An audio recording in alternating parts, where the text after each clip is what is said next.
वचनमा प्रवेश गर्नुभन्दा अगाडि अलिकति म यहाँहरूलाई उत्साह दिन चाहन्छु। हामी कतिचोटि सेवा सङ्गति चाहिँ बाध्यताले हामी उपस्थित हुने गर्छौँ। कतिचोटि हाम्रो बाध्यता हुन्छ सेवा सङ्गतिमा उपस्थित हुनको लागि। धेरै कम्तीचोटि मात्रै हामी स्वेच्छाले सङ्गतिमा सहभागी हुन्छौँ, तर धेरैचोटि चाहिँ हामी बाध्यताले सङ्गतिमा सहभागी हुनुपर्नेछ भन्ने एउटा बाध्यताले हामी सङ्गतिमा सहभागी हुने गर्छौँ। तर एउटा कुरा चाहिँ हामीले के जान्नुपर्छ भने हामी विश्वासी जनहरूले जहिले पनि यो कुरा थाहा गर्नुपर्छ कि संसारमा हामीले हेर्दाखेरि मानिसको धेरै व्यक्तित्वहरू छन् जसले उनीहरूलाई एकदमै आकर्षक गर्छ। सांसारिक दृष्टिकोणले हेर्दाखेरि मानिसलाई थुप्रै प्रकारले आकर्षक गराइरहेको हुन्छ। तर हामी विश्वासीले चाहिँ के गर्नुपर्छ भने एउटा सिद्धान्त प्रभु येशू ख्रीष्टले सिकाउनु भयो, त्यो एकदमै महत्त्वपूर्ण छ। हामी हरेक विश्वासी जनहरूले जान्नुपर्ने कुरा चाहिँ के छ भने प्रभु येशू ख्रीष्टले पत्रुसलाई के भन्नुभयो भने शैतानले तिमीलाई भुस निफनेको जस्तो गरेर निफन्न खोजेको थियो, तर मैले तिम्रो निम्ति प्रार्थना गरिदिएँ भनेर प्रभु येशू ख्रीष्टले पत्रुसलाई भन्नुभयो। अब यसले हामीलाई के सन्देश दिन्छ भने विश्वासी जनहरूलाई कतिचोटि हामी चाहिँ सङ्गतिमा एउटा बाध्यताको हिसाबले पनि हामी सहभागी हुन्छौँ। अनि कतिचोटि हामीलाई सानो काममा आइपर्दाखेरि हामी सजिलैसँग एउटा ठुलो बाहना बनाएर यो कारणले गर्दा म सङ्गतिमा सहभागी हुन सकिनँ भनेर मानिसले आफैलाई सङ्गतदेखि अलग सजिलोसँग मानिसले राख्ने गर्दछन्। तर हामी विश्वासी जनहरूले चाहिँ जान्नुपर्ने कुरा चाहिँ हामीलाई आकर्षक पार्ने, हामी विश्वासी जनहरूलाई आकर्षक पार्ने चाहिँ जहिले पनि एउटा अभिषिक्त जन हुनुपर्छ। परमेश्वरबाट अभिषिक्त पाएको जनले चाहिँ तपाईँ हाम्रो जीवनलाई आकर्षक पारेको हुनुपर्छ। सांसारिक व्यक्तित्वले होइन। सांसारिक व्यक्तित्वले आज धेरै विश्वासी जनहरूको जीवनलाई आकर्षक पारेको छ, तर अभिषिक्त जनको पर्छाइ मुनि चाहिँ तपाईँ हामी बस्नुपर्छ। अब हजुरहरू कुन एउटा अभिषिक्त जनको पर्छाइमा बस्नु भएको छ त्यो चाहिँ मलाई थाहा छैन, तर म पनि एउटा अभिषिक्त जनको पर्छाइमा बसेको छु। किन भन्दाखेरि प्रभु येशू ख्रीष्टले पत्रुसलाई स्पष्टसँग भन्नुभयो शैतानले तिमीलाई भुस निफनेको जस्तो गरेर निफन्न चाहेको थियो, तर मैले तिम्रो निम्ति प्रार्थना गरिदिएँ भनेर प्रभु येशू ख्रीष्टले पत्रुसलाई भन्नुभयो। यदि प्रभु येशू ख्रीष्टले पत्रुसलाई प्रार्थना नगरिदिनु भएको भए शैतानले पत्रुसलाई भुस जस्तो निफनेको भए यो 3000 जना मानिसले कहिले पनि पानीको बप्तिस्मा लिन उनले पाउन सक्ने थिएन। अनि ती 3000 मानिसहरूले पानीको बप्तिस्मा नलिएको भए सायद आज तपाईँ हामीले पनि उदार मुक्तिको दैलोमा हामी आइपुग्न सक्ने थिएनौँ। तर प्रभु येशू ख्रीष्टले भन्नुभयो मैले तिम्रो निम्ति प्रार्थना गरिदिएँ। अनि पत्रुसले पछि गएर उसले 3000 भन्दा बढी मानिसहरूलाई उसले पानीको बप्तिस्मा दिएको छ। त्यस कारणले गर्दा हामी विश्वासी जनहरू चाहिँ एउटा आत्मिकी अगुवाको पर्छाइ मुनि बस्नु जरुरी छ। पत्रुस एउटा आत्मिकी अगुवा प्रभु येशू ख्रीष्टको पर्छाइ मुनि थियो। त्यस कारणले गर्दा आत्मिकी अगुवाले पत्रुसको निम्ति प्रार्थना गरिदिनु भएको थियो। त्यस कारणले गर्दा शैतानले पत्रुसलाई भुस जस्तो निफन्न सकेन। यदि भुस जस्तो निफनेको भए आज 3000 मानिसहरूले कहिले पनि पानीको बप्तिस्मा लिन पाउनु थिएन अनि तपाईँ हामी पनि सायद स्वर्गको ढोकाको नजिक पनि हामी पुग्न सक्ने थिएनौँ। त्यस कारणले गर्दा म यहाँहरूलाई एकदमै उत्साह दिन चाहन्छु यो वचनमा प्रवेश गर्नुभन्दा अगाडि हामी सबैजना हाम्रो एङ्कर भनेको हाम्रो एउटा विशेष हामीलाई आकर्षक पार्ने, हामीलाई एकदमै आकर्षण गर्ने व्यक्ति चाहिँ अभिषिक्त व्यक्ति हुनुपर्छ। हामी उनीहरूको पछि लाग्नुपर्छ जसले तपाईँ हामीले विचारै नगरेको बेलामा तपाईँ हाम्रो निम्ति उनीहरूले प्रार्थना गरिदिन्छ, तपाईँ हाम्रो निम्ति परमेश्वरसँग गुहार मान्छ। हो त्यस्तो व्यक्तित्वसँग चाहिँ विश्वासी जनहरू आकर्षक हुनुपर्छ। आज धेरै विश्वासी जनहरू संसारको व्यक्तित्वहरूसँग आकर्षक छन्। उनीहरू त्यो कारणले गर्दा कतिचोटि सङ्गति बाध्यात्मक हिसाबले आउने गर्छ, स्वेच्छाले होइन। तर तपाईँ हामी विश्वासी जन चाहिँ एउटा अभिषिक्त जनको पर्छाइ मुनि हामी बस्नुपर्छ। एउटा अभिषिक्त जनसँग तपाईँ हामी चाहिँ आकर्षक हुनुपर्छ। किनभने यदि तपाईँ हामीलाई शैतानले निफन्यो भने सायद तपाईँ हामी पछाडि थुप्रै व्यक्तिहरू छन् जसले तपाईँ हामीद्वारा स्वर्गको राज्यमा प्रवेश गर्नुपर्नेछ। उनीहरूले सायद शैतानले तपाईँ हामीलाई निफन्यो भने उनीहरूले त्यो स्वर्गको राज्य नदेख्न सक्छन्। त्यस कारणले गर्दा यो उत्साह म यहाँलाई दिन चाहन्छु। हामी सबैजना आत्मिकी अगुवाको पर्छाइ मुनि उसको भनौँ न नेतृत्व मुनि हामी सधैँ बस्नुपर्छ। हाम्रो एङ्कर भनेको हाम्रो एउटा विशेष हामीलाई आकर्षक पार्ने भनेको चाहिँ अभिषिक्त जन नै हुनुपर्छ, संसारिक व्यक्तित्व। सायद यहाँहरूले बुझ्नुभयो मैले भनेको कुरा। र अगाडि हामी वचन अध्ययन नै गर्छौँ। अहिले हामी वचन अध्ययन गर्दैछौँ। वचन अध्ययन गर्ने कुरामा मैले पहिला पनि यहाँहरूलाई भने कतिवटा कुराहरू हामीलाई मन नपर्दो हुनसक्छ, समय सान्दर्भिक नहुन सक्छ, तर पनि परमेश्वरको वचन अध्ययन गर्ने क्रममा चाहिँ त्यस्तो हामीले क्रमशः सिक्दै जानुपर्छ। हाम्रो जीवनलाई सुदृढ गर्नको लागि हामीले सिक्दै जानुपर्छ। परमेश्वरले भन्नुभयो अन्तिमको दिनमा वचनको अनिकाल पर्छ भनेर। सायद वचनको अनिकाल परेको समय अहिले हो जस्तो मलाई लाग्छ। यो मेरो व्यक्तिगत विचार हो।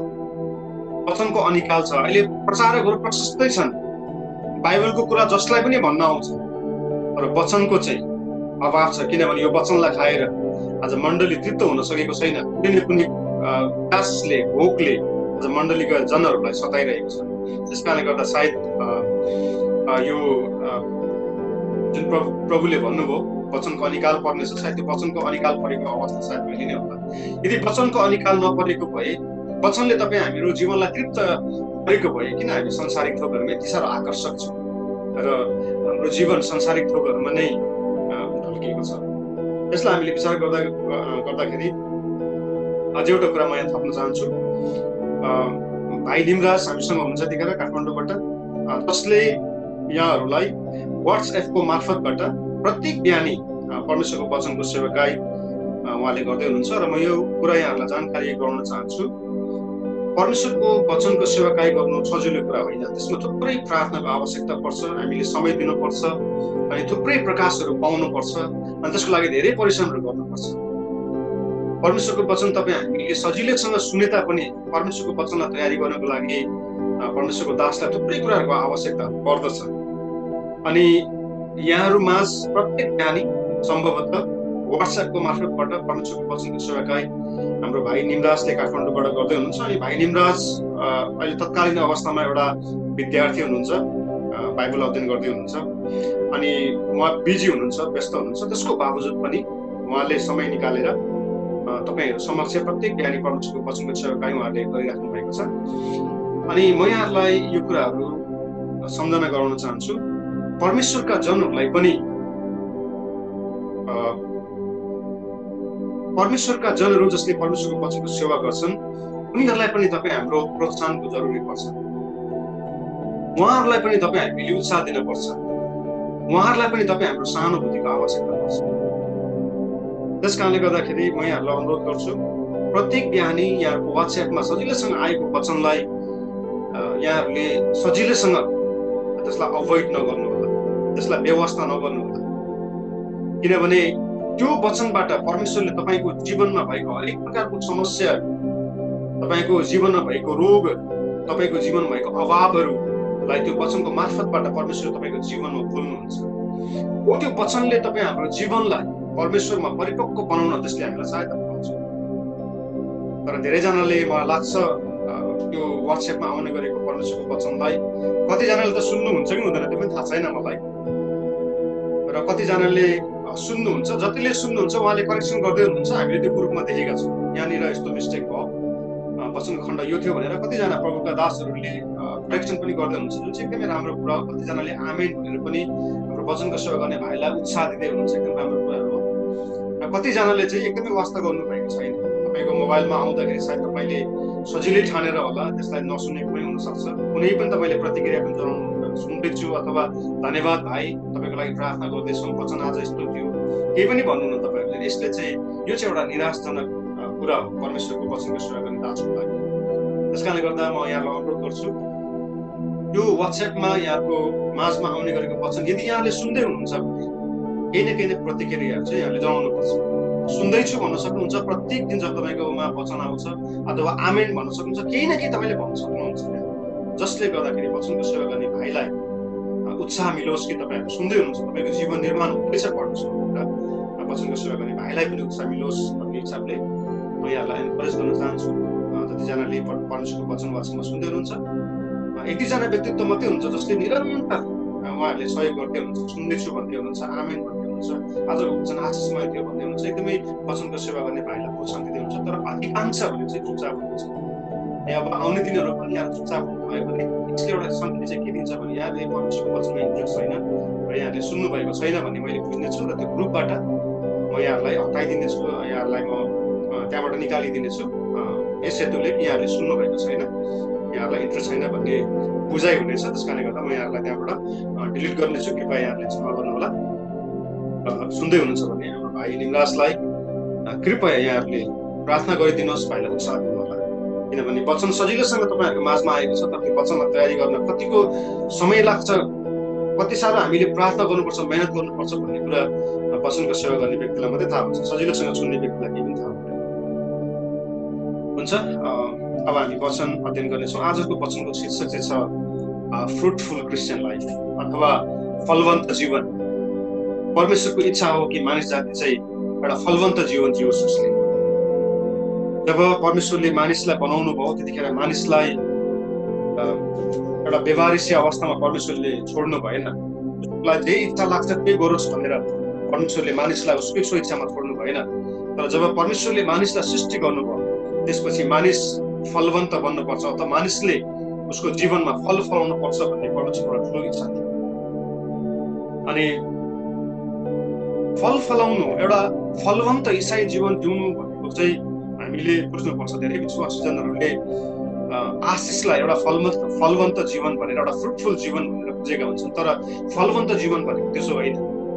परमेश्वरको इच्छा चाहिँ के छ भने प्रत्येक मानिस जाति जब परमेश्वरले सृष्टि गर्नुभयो, सृष्टि गरिसकेपछि यावत थोकै उहाँले सृष्टि गरेपछि जब मानिसलाई आफ्नै स्वरूपमा आफ्नै प्रतिरूपमा सृष्टि गर्नुभयो त्यसपछि मानिस आफ्नै ढाँचामा आफ्नै स्वेच्छामा उसलाई जस्तो मन लाग्छ त्यस्तै प्रकारले दियोस् भनेर परमेश्वरले मानिसलाई कहिले पनि छोड्नु भएको थिएन।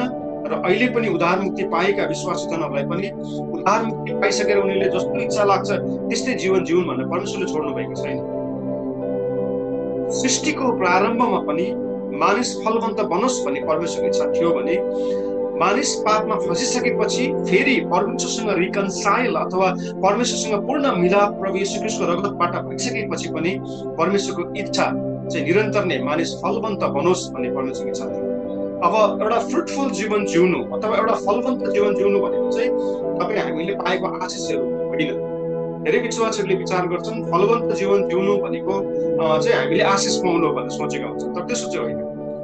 फलवन्त जीवन एउटा कुरा हो भने आशिषमय जीवन चाहिँ अर्कै कुरा हो।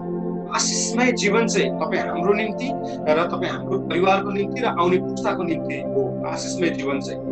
तर फलवन्त जीवन चाहिँ तपाईँ हाम्रो निम्ति होइन, तपाईँ हाम्रो परिवारको निम्ति होइन, आउने पुस्ताको निम्ति पनि होइन। फलवन्त जीवन भनेको चाहिँ परमेश्वरको निम्ति र परमेश्वरको राज्यको निम्ति हो। त्यस कारणले गर्दा तपाईँ हामीले थाहा पाउनु पर्ने चाहिँ परमेश्वरको इच्छा, आशिष त तपाईँ हामीलाई परमेश्वरले दिनुहुन्छ, किनभने वचनले स्पष्ट भनेको छ जसले मह काट्छ त्यसले हात चाट्छ भनेर वचनले हामीलाई बताउँछ। र फलवन्त जीवन जिउने चाहिँ परमेश्वरको इच्छा हो। हरेक विश्वासीजनहरूले फलवन्त जीवन जिउन पर्छ। यो 24 वर्षको प्रभुको सेवाकाई गर्ने क्रममा मैले धेरै विश्वासीहरू एकदमै मोटाएर सास पनि फेर्न गाह्रो भएको कन्फरेन्समा कुर्सी सबैभन्दा अगाडि कुर्सीमा बसेको अनि हालेलुया भन्न हात पनि उठाउन अल्छी गर्ने धेरै मोटा मोटा विश्वासीहरू मैले यो 24 वर्षको सेवाकाईको अन्तरालमा मैले देखेको छु। अनि मलाई कतिचोटि दिक्क लाग्छ विश्वासीहरू यति धेरै मोटाएका छन् परमेश्वरको आशिषले, तर परमेश्वरको राज्यको निम्ति भने चाहिँ उनीहरूमा एउटा दाना पनि फल छैन। एउटा दाना पनि उनीहरूको जीवनमा फल फलेको छैन। तर आफै भने चाहिँ एकदमै धेरै कन्फरेन्सहरूमा, सेमिनार्सहरूमा, क्रुसेडहरूमा मैले देखेको छु कतिजना विश्वासीहरू, अगुवाजनहरू यति साह्रो मोटाएका छन् उनीहरू उठ्न पनि सक्दैनन् हालेलुया भन्नलाई। तर उनीहरूको जीवनमा परमेश्वरको निम्ति फल भने चाहिँ एउटा दाना खोज्दाखेरि पनि भेटिँदैन। अनि यो चाहिँ एउटा ठुलो विडम्बना पनि हो, एउटा दुःख लाग्दो कुरा। विश्वासीजनहरू धेरै मोटाएका छन् अहिले, तर उनीहरूको जीवनमा फल चाहिँ छैन। आशिषमय जीवन छ तर फल चाहिँ छैन। अनि परमेश्वरको इच्छा चाहिँ के हो भने प्रत्येक विश्वासीजनहरू चाहिँ फलवन्त जीवन जिउनु पर्छ। हामीले परमेश्वरको राज्यको निम्ति फल पाउनु पर्छ। अनि यसलाई चाहिँ एउटा फ्रुटफुल लाइफ अथवा एउटा फलवन्त जीवन हरेक विश्वासी जनहरूले जिउनु पर्छ। अब अहिले हामीले यसो विचार गऱ्यौँ भने हजुरहरू जति अहिले यहाँ अनलाइनमा कनेक्ट हुनुभएको छ हजुरले विचार गर्नुहोस्, जुन दिन यहाँले उद्धार मुक्ति पाउनुभयो, प्रभु येशू ख्रीष्टलाई प्रभु र मुक्तिदाता भनेर विश्वास अनि ग्रहण गर्नुभयो, त्यो दिनदेखि यता अहिलेको क्षणसम्म हजुरको जीवनबाट परमेश्वरको राज्यको निम्ति के फल फलेको छ? हो आशिष त यहाँले धेरै पाउनुभयो होला, यहाँले जागिर थिएन जागिर पाउनुभयो होला, यहाँहरूले धेरै जग्गा जमिन खरिद गर्नुभयो होला, नानी केटाकेटीलाई राम्रो स्कुलमा पढाउनु भयो होला, राम्रो भन्दा राम्रो घर बनाउनु भयो होला, तर परमेश्वरको राज्यको निम्ति भने चाहिँ यहाँको जीवनबाट के फल फलेको छ, मेरो जीवनबाट के फल फलेको छ, एकपल्ट हामी जस्तै व्यस्त भए पनि विचार गर्नु चाहिँ सायद परमेश्वरले हामीलाई के भन्नुभएको छ। तपाईँ हामीले विचार गर्नु हाम्रो जीवनबाट परमेश्वरको राज्यको निम्ति के फल फलेको छ। परमेश्वरले हेर्नुहुँदाखेरि तपाईँ हाम्रो जीवनलाई हेर्नुहुँदाखेरि हाम्रो जीवनबाट के फल फलेको छ। हो, हामी आशिष त भएका छौँ, धेरै भनौँ न धेरै तौरले तपाईँ हामी आशिषित छौँ। हुनसक्छ पहिला हामी बिरामी थियौँ, परमेश्वरले हामीलाई निको पार्नु, पहिला हामी अज्ञानी थियौँ, परमेश्वरले अहिले हामीलाई ज्ञानी पाउनु भएको छ, पहिला हामी झुप्रीमा बस्थ्यौँ, अहिले हामी महलमा बस्छौँ। यो सबै कुराहरू आशिषहरू हामीले पाएको हुन सक्छौँ, तर तपाईँ हाम्रो जीवनबाट परमेश्वरको राज्यको निम्ति चाहिँ के फल फलाएका छौँ त्यो चाहिँ तपाईँ हामीले विचार गर्नु जरुरी छ। परमेश्वरले मानिसलाई जब सृष्टि गर्नुभयो, मानिसलाई सृष्टि गरिसकेपछि बाइबलले भन्छ सबै कुराहरू परमेश्वरले जब सृष्टि गर्नुभयो त्यतिखेर हेर्नुभयो त्यो सबै कुराहरू असल थियो भनेको छ। त्यसपछि पहिलो दिन, दोस्रो दिन, तेस्रो दिन, चौथो दिन, पाँचौँ दिन अनि छैटौँ दिनमा परमेश्वरले मानिसलाई सृष्टि गर्नुभयो। अनि परमेश्वरले मानिसलाई सृष्टि गरिसक्नु भएपछि मानिस एउटा खाली भाँडो, एउटा रित्तो भाँडो, जसको कुनै पनि विगत थिएन, जसको कुनै पनि वर्तमान थिएन, जसको कुनै पनि भविष्य थिएन, एउटा खाली भाँडो, एउटा रित्तो भाँडो, जससँग बोल्नको निम्ति कुनै भाषा थिएन, जसको मगजमा कुनै पनि प्रकारको ज्ञान अनि समशक्तिहरू थिएन। हो, त्यो एउटा निराकार माटोलाई जब परमेश्वरले एउटा आकार दिनुभयो, आकार दिएर आफ्नै जीवनको सास त्यस माटोमा उहाँले फुकिदिनु भयो। त्यसपछि बाइबलले भन्छ मानिस जीवित प्राणी हो।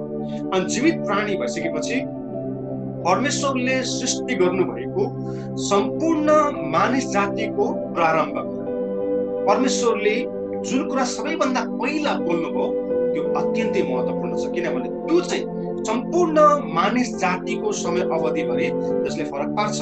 अब यहाँनिर परमेश्वरले जब मानिसलाई बनाउनु भयो, मानिसलाई बनाइसकेपछि परमेश्वरले सबैभन्दा पहिलो त्यो मानिससँग बोलेको शब्दलाई म यहाँको समक्ष प्रस्तुत गर्न चाहन्छु र यहाँहरूले कृपया बाइबलमा उत्पत्तिको पुस्तक 1 अध्यायको 28 पदलाई कृपया खोल्नु होला। of Genesis chapter 1 verse 28 यहाँहरूले सो वचनको खण्डलाई खोल्दै गर्नुहुँदाखेरि भैरवबाट बहुप्रेमजीलाई सो वचनलाई पाठ गरिदिन म अनुरोध गर्छु। उत्पत्तिको पुस्तक 1 अध्यायको 28 पद। हुन्छ, उत्पत्तिको पुस्तक 1 अध्यायको 28 पदमा यसो भनेर लेखिएको छ, परमेश्वरले तिनीहरूलाई आशिष दिनुभयो र तिनीहरूलाई भन्नुभयो, फल्दै फुल्दै वृद्धि हुँदै पृथ्वीमा भरिँदै र त्यसलाई आफ्नो वशमा पार्दै जाओ, समुद्रका माछाहरू, आकाशका पक्षीहरू तथा पृथ्वीका सबै जीवित प्राणीहरूमाथि अधिकार गर। आमेन। धन्यवाद। भाइ निमराजले सायद भाइ निमराज अथवा हाम्रो भाइ डेभिडलाई म अनुरोध गर्छु, यहाँहरूले सायद यहाँहरू लाइब्रेरीमा हुनुहुन्छ होला, त्यो इङ्ग्लिस भर्सनमा पनि यसलाई कृपया पाठ गरिदिनुहोस् न। Genesis chapter 1 verse 28 English version बाइबलमा।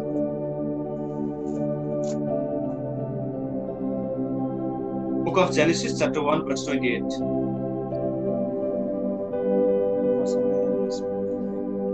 So म पढिदिनेछु। जेनेसिस च्याप्टर 1 verse 28 मा यस्तो लेखिएको छ, Then God blessed them and God said to them, Be fruitful and multiply. हुन्छ, धन्यवाद। यति नै यो वचन पढाइमा परमेश्वरले हामीलाई आशिष दिनुभएको होस्। अंग्रेजी बाइबलमा लेखिएको छ, And God said, Be fruitful. परमेश्वरले बनाउनु भएको पहिलो मानिसलाई उहाँले भन्नुभयो। नेपाली बाइबलमा लेखिएको छ फल्दै फुल्दै भन्ने शब्द प्रयोग गरेको छ भने अंग्रेजी बाइबलमा चाहिँ बी फ्रुटफुल अथवा फल फलाओ भनेर परमेश्वरले भन्नुभयो। यसलाई म अझै यहाँहरु समक्ष स्पष्ट गर्न चाहन्छु, कृपया यो आवाजलाई यहाँले ध्यानसँग सुन्नु होला। परमेश्वरले जब मानिसलाई सृष्टि गर्नुभयो, उहाँले यावत थोकहरु सृष्टि गर्नुभयो, सृष्टि गरिसकेपछि यो उत्पत्ति 1 अध्यायको 28 पदमा चाहिँ परमेश्वर पहिलो चोटी आफूले सृष्टि गर्नु भएको सृष्टिसँग बोल्नु भएको यो पहिलो शब्द, this is the very first word that God spoke to his creation. परमेश्वरले सबै कुरा सृष्टि गरिसक्नु भएपछि आफ्नो सृष्टिमाथि परमेश्वरले बोल्नु भएको सबैभन्दा पहिलो शब्द हो यो चाहिँ। This is the very first time that God spoke to his creation and God said be fruitful. आज हामी के अध्ययन गर्दैछौँ भन्दाखेरि चाहिँ ईसाई जीवन चाहिँ तपाईँ हामीले फलवन्त ईसाई जीवन जिउनु चाहिँ परमेश्वरको इच्छा हो। मानिसलाई जब परमेश्वरले पहिलोचोटि सृष्टि गर्नुभयो त्यतिखेर परमेश्वरले पहिलोचोटि मानिससँग बोल्नु भएको शब्द चाहिँ के थियो भन्दाखेरि फल्दै फुल्दै वृद्धि हुँदै जाऊ। अङ्ग्रेजी बाइबलमा भर्खरै भाइ डेभिडले पाठ गर्नुभयो बी फ्रुटफुल अथवा फल फलाऊ भनेर परमेश्वरले भन्नुभयो। अब यो उत्पत्ति 1:28 लाई हामीले अझै गहिरो हेर्ने हो भने यो परमेश्वरले मानिससँग बोल्नुभयो। परमेश्वरले आफ्नो सृष्टि उहाँले जब सृष्टि गर्नुभयो त्यतिखेर परमेश्वरले सबैभन्दा पहिलोचोटि बोल्नु भएको शब्द यो। अब यतिखेर चाहिँ कोसँग बोल्नुभयो यो शब्द भन्दाखेरि चाहिँ त्यो निराकार माटो जसको कुनै पनि विगत थिएन, जसको कुनै पनि वर्तमान थिएन, जसको कुनै पनि भविष्य थिएन, जससँग कुनै पनि प्रकारको अनुभव थिएन, शिक्षा थिएन, ज्ञान थिएन, बोल्नको लागि शब्द थिएन, सोच्नको लागि दिमाग थिएन। एउटा निराकार भाँडो परमेश्वरको अगाडि खडा थियो अनि शब्दको धनी ज्ञानको खानी भएको परमेश्वरले मानिस जातिलाई यतिखेर उहाँले जे पनि भन्न सक्नुहुन्थ्यो। यदि परमेश्वरले त्यो निराकार भाँडो अथवा त्यो माटोको मानिसलाई तिमीले मलाई दण्डवत गर भनेर भन्नुभएको भए त्यो सबैभन्दा असल र उत्तम हुन्थ्यो। किनभने परम प्रभु परमेश्वर चाहिँ सारा सृष्टिले दण्डवत गरिने योग्य हुनुहुन्छ भनेर भजन सङ्ग्रहमा उल्लेख छ। परमेश्वरले तिमीले मेरो आराधना गर भनेर भन्न सक्नुहुन्थ्यो किनभने शब्दको खानी परमेश्वरसँग थियो अनि जुन भाँडोसँग परमेश्वर बोल्दै हुनुहुन्थ्यो त्यो भाँडोसँग त्यो मानिससँग कुनै पनि शब्द थिएन, कुनै पनि भाषा थिएन। परमेश्वरले यतिखेर मानिसलाई जे पनि भन्न सक्नुहुन्थ्यो, पवित्र रह पनि उहाँले भन्न सक्नुहुन्थ्यो किनभने त्यो कुरा जायज थियो। तिमीले मेरो आराधना गर भनेर परमेश्वरले भनेको भए त्यो कुरा पनि जायज थियो। तिमीले मलाई दण्डवत गर भनेर परमेश्वरले त्यो मानिसलाई भन्नुभएको भए पनि त्यो कुरा जायज थियो किनभने परमेश्वर चाहिँ दण्डवत गरिने योग्यको परमेश्वर, आराधना गर्ने योग्य परमेश्वर हुनुहुन्छ।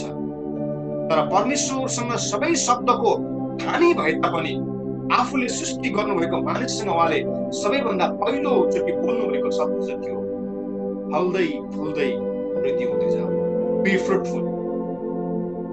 परमेश्वरले भन्नुभयो तिमी फलवन्त हुनुपर्छ, बी फ्रुटफुल, तिम्रो जीवनबाट फल फल्न पर्छ, तिमीले फल फलाउन पर्छ भनेर परमेश्वरले मानिस जातिलाई भन्नुभयो।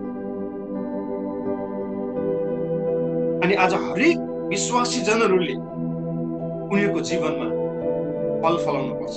म फेरि यहाँलाई स्पष्ट गर्न चाहन्छु, एउटा फलवन्त जीवन जिउनु भनेको चाहिँ हाम्रो आशिषहरू होइन। आशिषहरू चाहिँ तपाईँ हाम्रो निम्ति, हाम्रो परिवारको निम्ति र आउने पुस्ताको निम्ति, तर फलवन्त जीवन जिउनु भनेको चाहिँ परमेश्वरको निम्ति, परमेश्वरको राज्यको निम्ति हो। अनि परमेश्वरको इच्छा मानिसको जीवनमा चाहिँ के छ भने उत्पत्ति 1:28 को पहिलो खण्डले भनेको छ परमेश्वरले तिनीहरूलाई आशिष दिनुभयो। त्यो उसको निम्ति थियो, आदम र हव्वाको निम्ति थियो, परमेश्वरको निम्ति केही पनि थिएन।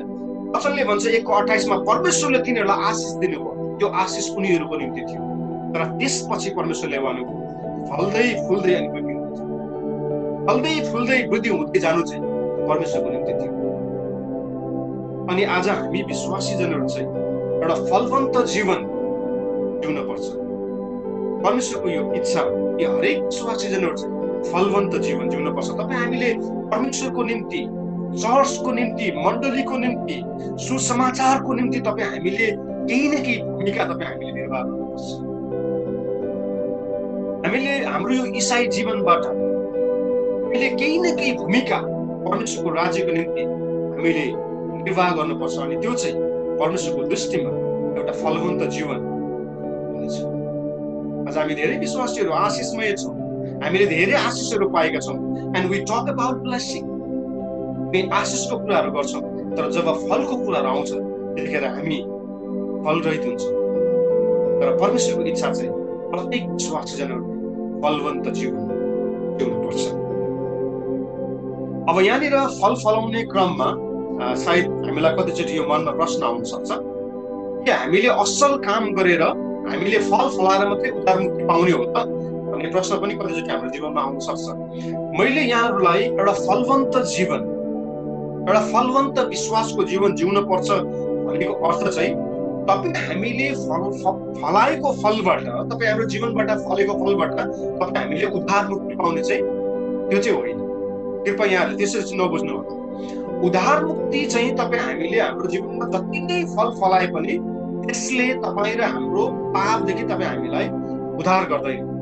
तपाईँ हामीले उद्धार मुक्ति पाउनको लागि चाहिँ फल फलाउने होइन। तपाईँ हामीले उद्धार मुक्ति पाउनको लागि चाहिँ हाम्रो जीवन एकदमै फलवन्त जीवन जिउने होइन। उद्धार अनि मुक्ति चाहिँ येशू ख्रीष्टमा विश्वास गरेर तपाईँ हामीले अनुग्रहद्वारा प्राप्त गर्नु। यहाँहरूले यसलाई गलत तरिकाले नबुझ्नु होला। कतिले विचार गर्छन् कि मैले उद्धार मुक्ति पाउनको लागि एउटा फलवन्त जीवन जिउनु पर्ने रहेछ, मैले धार्मिक कार्यहरू गर्नु पर्ने रहेछ भन्ने कतिले मानिसले सोच्ने गर्छन्। तर उद्धार मुक्ति पाउनको लागि चाहिँ हामीले फल फलाउने होइन। हाम्रो फलवन्त जीवनले तपाईँ हामीलाई कहिले पनि उद्धार मुक्ति दिँदैन। उद्धार मुक्ति चाहिँ तपाईँ हामीले प्रभु येशू ख्रीष्टको अनुग्रहद्वारा विश्वासमा तपाईँ हामीले उद्धार मुक्ति पाउँछौँ। तर उद्धार मुक्ति पाइसकेपछि उद्धार मुक्ति पाएको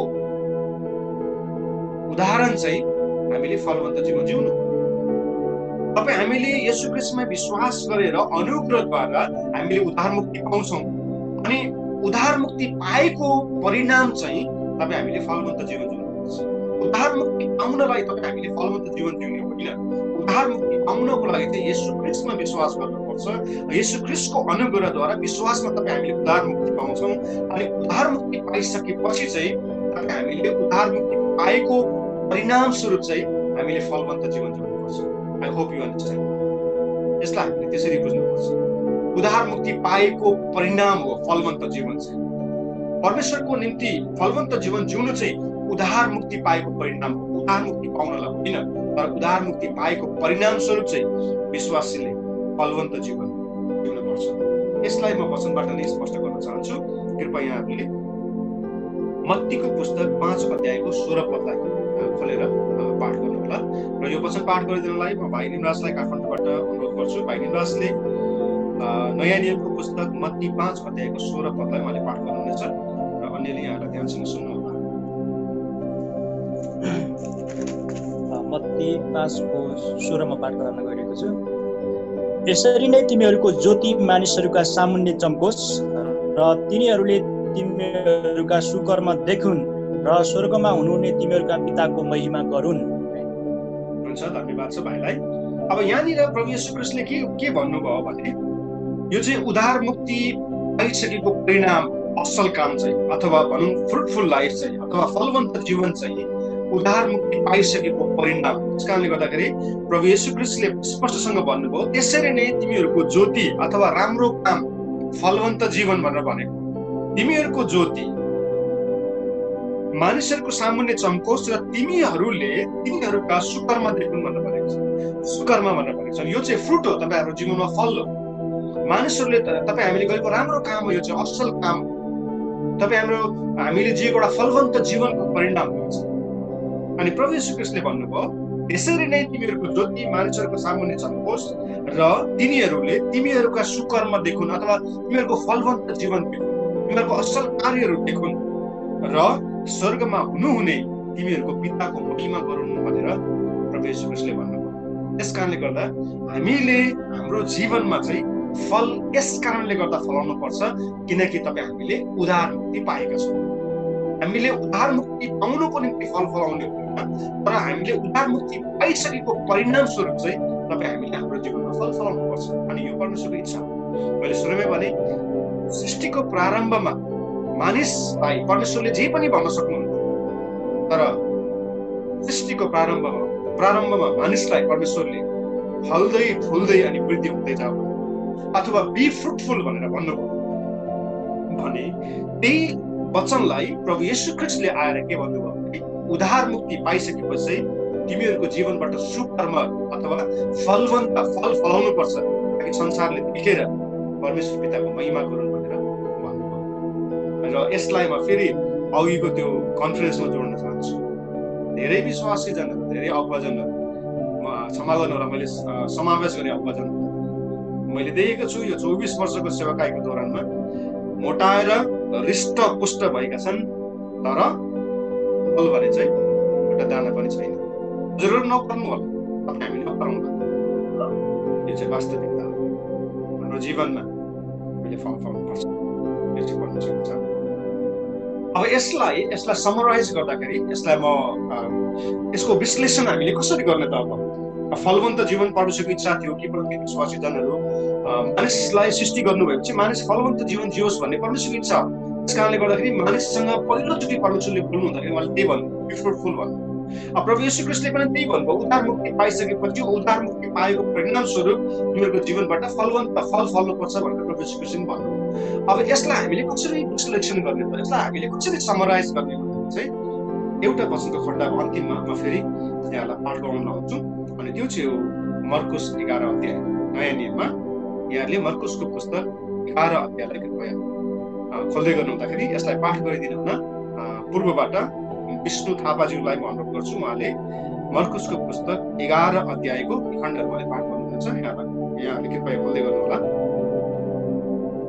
मर्कुस 11 अध्यायको 12 देखि 25 को वचन खण्डलाई पूर्व झापाबाट विष्णु थापाज्यूले यसलाई पाठ गर्नुहुनेछ र हामी सबैजना यसलाई ध्यान लगाएर सुन्नेछौँ।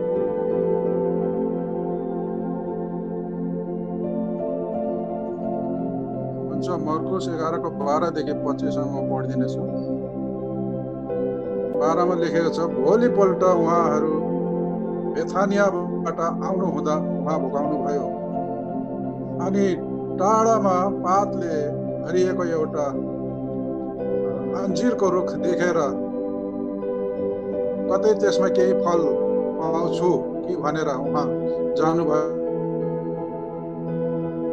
त्यसपछि उहाँले रुखमा पात बाहेक केही पाउनु भएन, किनकि त्यस बेला अन्जिरको फल फल्ने समय भएको थिएन। 14 मा लेखेको छ, तब उहाँले त्यस रुखलाई भन्नुभयो, अब उसो कसैले पनि तँबाट फल नखाओस्। अनि यो भनेको उहाँका चेलाहरूले सुने।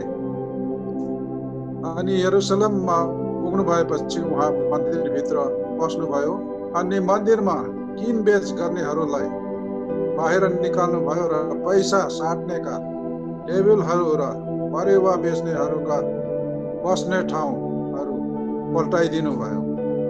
उहाँले कसैलाई कुनै थोक मन्दिरबाट लैजान दिनु भएन। अनि उहाँले शिक्षा दिँदै भन्नुभयो, के यसो लेखिएको छैन, मेरो घर सब जातिहरूको निम्ति प्रार्थनाको घर कहलाइनेछ, तर तिमीहरूले त यसलाई डाकुहरूको अड्डा बनाएका छौ।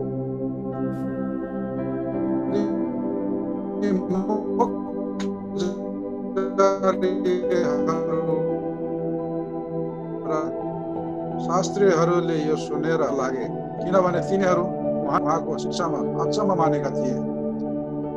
साँझ पर्दा उहाँ सहर बाहिर निस्केर जानुभयो।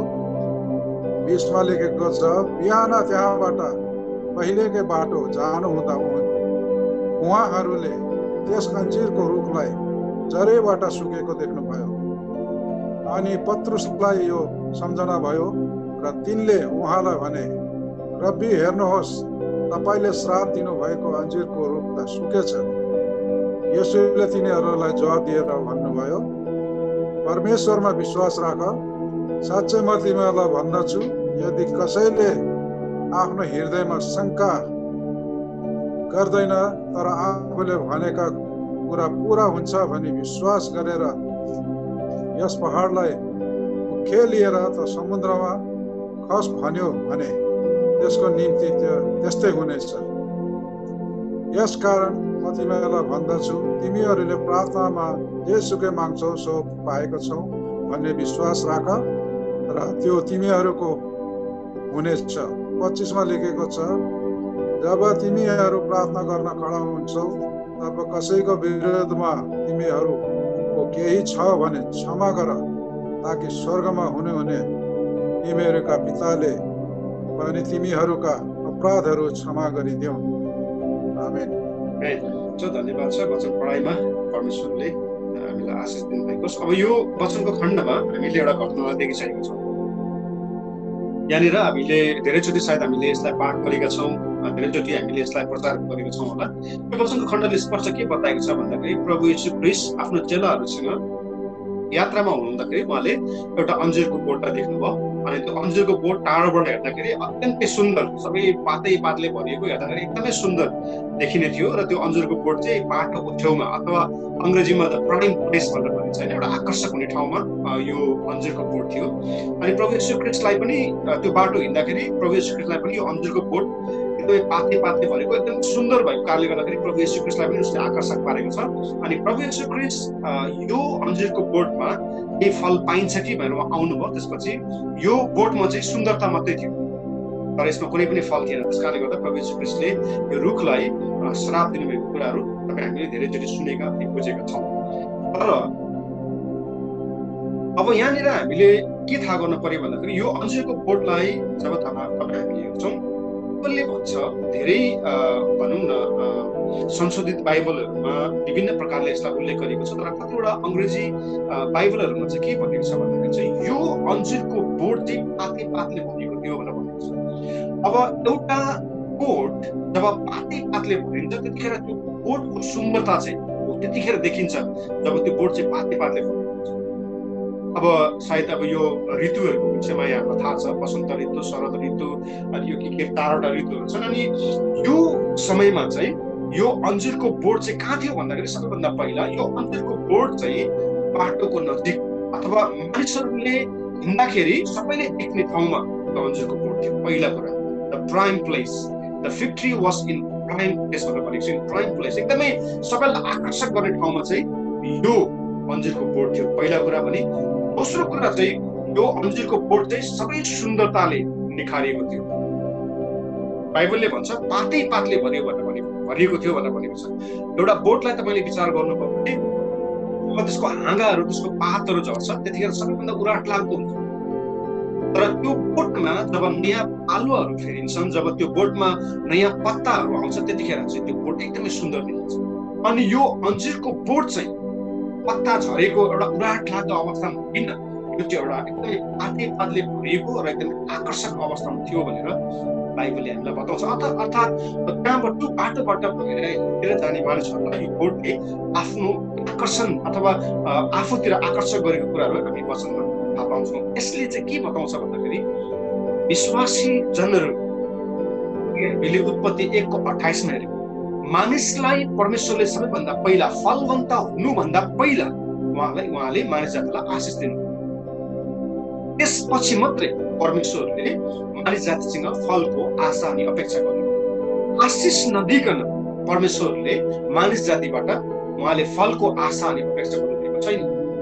परमेश्वरले हामी संसारको जुनै ठाउँमा जस्तो अवस्थामा भए पनि परमेश्वरले सबैभन्दा पहिला हामीलाई आशिष दिनुभएको छ। हामी आशिष भन्ने बित्तिकै पैसा रुपियाँको कुराहरू होइन। हामी विभिन्न दृष्टिकोणबाट हेर्दाखेरि हामी आशिषित छौँ। परमेश्वरले हाम्रो जीवनलाई आशिषित तुल्याउनु भएको छ। अब यो आशिषित जीवनबाट अब हामीले फल फल्नुपर्छ, त्यो परमेश्वरको इच्छा अनि अपेक्षा हो। अब यो अन्जिरको बोट एकदमै प्राइम प्लेस अथवा बाटोको छेउमा थियो।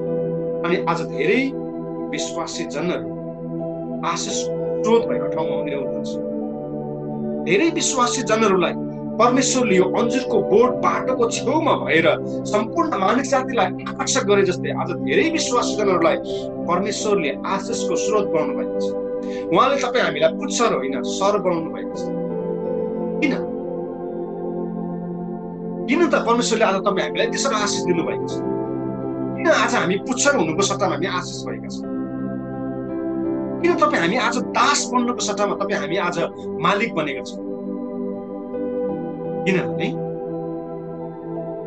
हाम्रो जीवनबाट फल फल्नुपर्छ। आज धेरै विश्वासी जनहरू अरूलाई संसारलाई आकर्षक मात्रै बनाउँछन्। उनीहरूसँग धेरै गिफ्टहरू छ। आज मण्डलीमा भाइ बहिनीहरूलाई थुप्रै परमेश्वरको वचनको शिक्षाको ज्ञानहरू छ। आउन बुझाउन जान्दछन्, एकदमै ट्यालेन्ट छ। मण्डलीका विश्वासीहरू एकदमै सक्षम छन्, उनीहरूले चाह्यो भने मण्डलीमा जस्तो पनि सहयोग गर्न सक्छन्। अरूले हेर्दाखेरि उनीहरू एकदमै आकर्षक छन् अनि उनीहरूको विश्वासको जीवन पाते पातले भरिएको छ, अन्जिरको बोट जस्तै पाते पातले भरिएको छ। उनीहरूको जीवन हर दृष्टिकोणबाट आशीषित छ। तर फल भने चाहिँ आकर्षक इसाई जीवन एउटा महत्त्वपूर्ण ठाउँमा परमेश्वरले हामीलाई राख्नु भएको इसाई जीवन अन्जिरको बोट जस्तै, अनि एउटा आशिषमय इसाई जीवन तर फल रहित इसाई जीवन आज अधिकांश मानिसहरू जिरहेका छन्। यो भनाइलाई सोसल मिडियामा केही समय पछाडि हामी अपलोड गर्छौँ। हजुरहरू जो अनलाइनमा हुनुहुन्छ यहाँलाई यो कुरा मैले भने नै संसारको जुन पनि ठाउँमा जहाँ पनि जसले पनि यो मिनिस्ट्री अफ फेथ च्यानललाई हेरेर यो वचनलाई सुन्नुहुनेछ, यहाँहरू सबैजनालाई म एउटा परमेश्वरको दास भएको कारणले गर्दाखेरि चेतावनी स्वरूप प्रेमसँग यो वचन म यहाँको समक्ष ल्याइरहेको छु। तपाईँ हाम्रो जीवन मानिसले हेर्दाखेरि एकदमै आकर्षक छ, तपाईँ हाम्रो जीवन मानिसले हेर्दाखेरि एकदमै आशिषमय छ। यदि तपाईँ हाम्रो जीवन संसारलाई आकर्षक पार्ने आशिष मात्रै छ तर त्यसमा फल छैन भने चाहिँ यो जीवन चाहिँ संसारिक जीवन भन्दा पनि यो जीवन फल रहितको जीवन जिउनु भन्दा प्रभु येशू ख्रीष्टलाई नचिनेको जीवन नै। यो अन्जिरको बोटले येशू ख्रीष्ट स्वयंलाई आकर्षक बनायो। प्रभु येशू ख्रीष्ट यो अन्जिरको बोट जो एउटा महत्त्वपूर्ण स्थानमा थियो, हेर्दाखेरि एकदमै सुन्दरताले भरिएको थियो।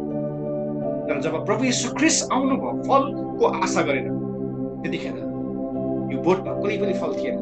आज यस्तो प्रकारको इसाई जीवन तपाईँ हामीले जिउँदैछौँ भने चाहिँ प्रभु येशू ख्रीष्टलाई नचिनेको भए हाम्रो निम्ति असल हो।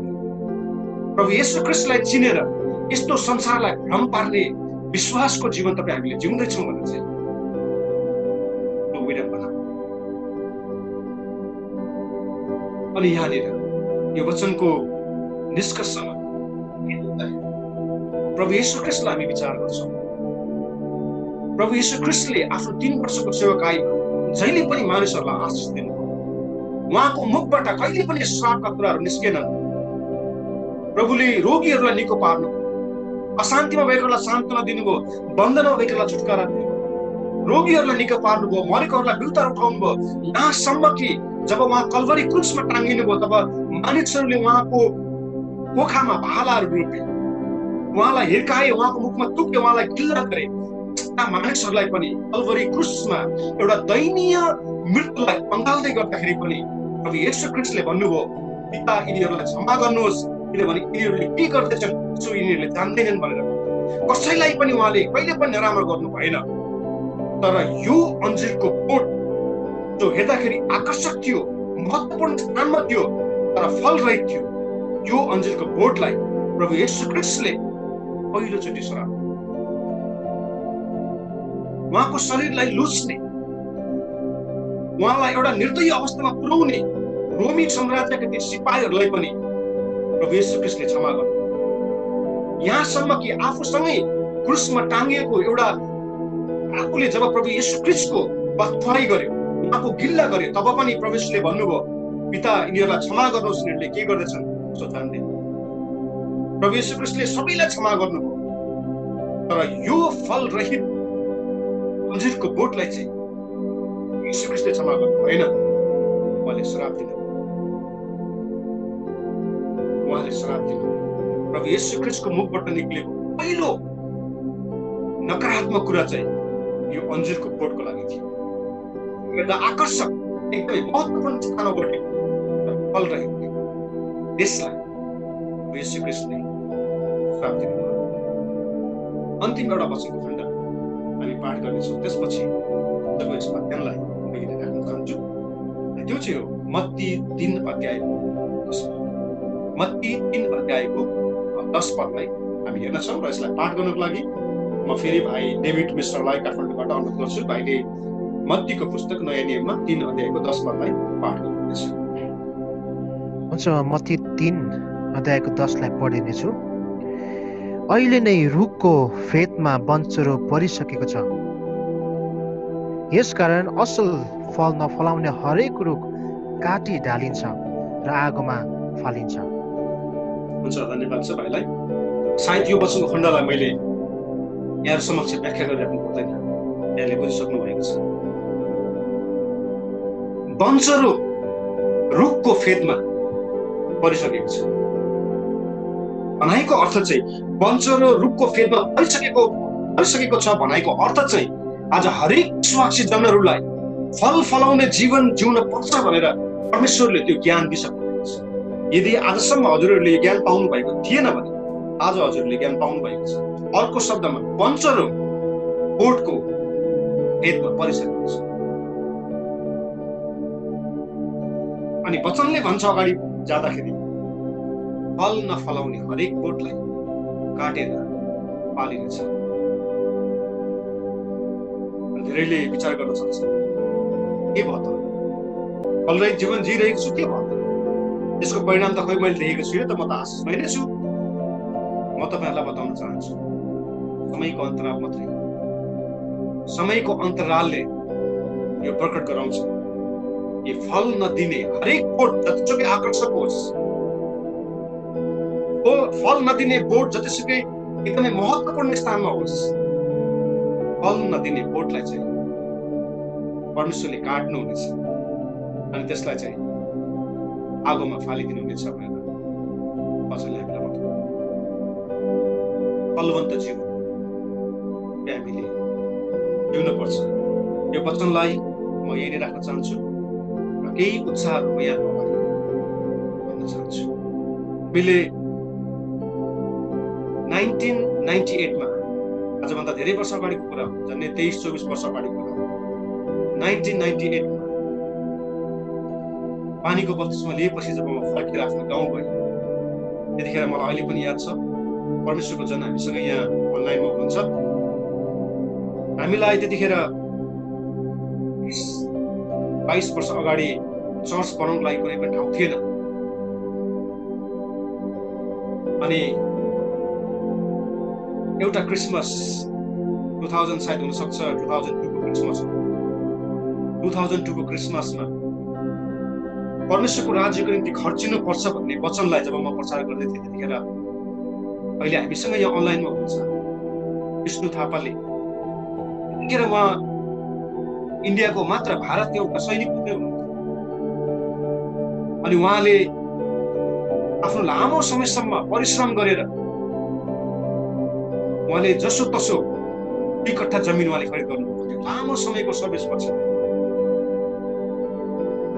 अनि त्यो सेवाकाईमा जब परमेश्वरको राज्यको निम्ति खर्चन पर्छ भन्ने सेवाकाईमा उहाँ हुनुहुन्थ्यो।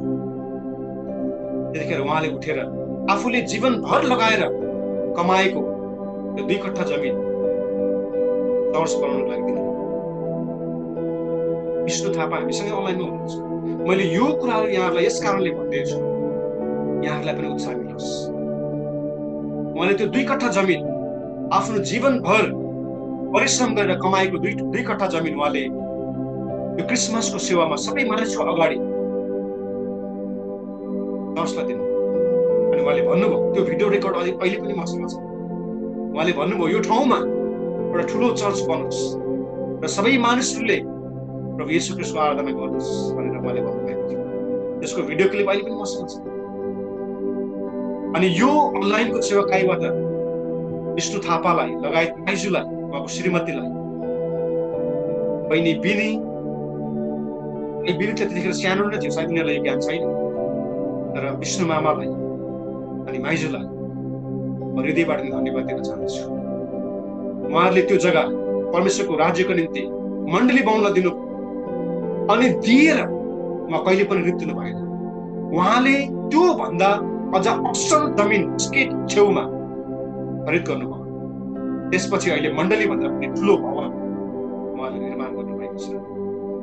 हामीले सिक्नुपर्छ परमेश्वरको राज्यको निम्ति फलवन्त जीवन। अनि उहाँले जुन कुरा भन्नुभएको थियो सायद 2002 को क्रिसमसको बेलामा कि यहाँ ठुलो चर्च बनोस्, परमेश्वरको अनुग्रहले यहाँ अहिले कम्तीमा पनि 500 जना मानिस अट्ने चर्च बनाउने क्रममा हामीहरू छौँ। अनि यो परमेश्वरले पुरा गर्दै हुनुहुन्छ। हामी दिएर कहिले पनि रित्तिँदैन, दिने मानिस कहिले पनि रित्तिँदैन, नदिने मानिस कहिले पनि तृप्त हुँदैन। त्यस कारणले गर्दा म सबैलाई उत्साह दिन चाहन्छु, हामी एउटा फलवन्त जीवन जिउँ, आशिषमय जीवन होइन, आशिषमय जीवनमा सन्तुष्ट हुनु होइन, तर एउटा फलवन्त जीवन हामी जिउँ। त्यसै गरिकन म धन्यवाद दिन चाहन्छु हाम्रो पास्टर रणबहादुर गुरुङज्यू र हाम्रो गौतमजीलाई पनि म धन्यवाद दिन चाहन्छु। उहाँहरूलाई मैले एकदमै गहिरो तरिकाले चिनेको, हाम्रो परिचय भनेको व्हाट्सएपबाट नै सुरु भएको थियो।